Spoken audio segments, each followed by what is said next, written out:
Biz, yəni xaricə köçənlər keçdiyimiz yolun çətinliyindən nə qədər danışsaq da, Azərbaycanda olanlar onu bizim qədər başa düşməyəcək. Və başa düşməməkdə də haqlıdırlar.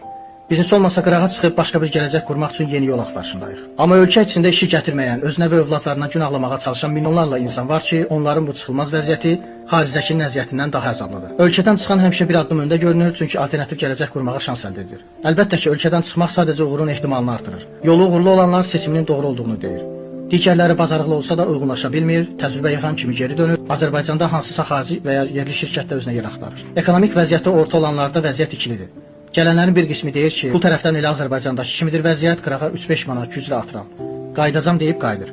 Digər bir qismi qayıtmaq istəyir, amma qorxur ki, başqalarının gözünə bacarıqsız görünəcək, ona görə də qayıtmır. O bir qismi dönmək istəyir, uşaqlarına görə dözür. Və bir başqa kütlə də həqiqətən də geri dönür.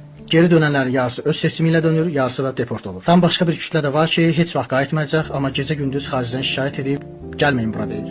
Ən unikalı isə vəziyyəti o qədər də yaxşı olmayıb, Azərbaycandakı əhaliyə uğurlu obrazını yeritmək istəyir. Sanki kiməsə acıq vermək məqsədi ilə öz içindəki boşluğu doldurur. Uyğunlaşmış adamlar isə heç bir durumda geri qayıtmağı düşünmür. 3-5 qəpik alsam da haqqım qorunur, özbaşınalıq minimum həddədir. Heç olmasa qulağım dinsir deyir. Sakit həyatdan bezən özünə səs-küylü həyatı təşkil edir, səyahətlərlə, klublarla, sosiallaşmaqla. Kiçik şəhərlərdə və kəndlərdə isə səs-küy istəyənin bir yolu var, o da köçmək. Xaricdəki həyatımızın hər üzünü paylaşa bilərik, amma nə aşırı dramatikləşdirməliyik, nə də aşırı tərifləməliyik. Hərə öz qərarını özü verəcək.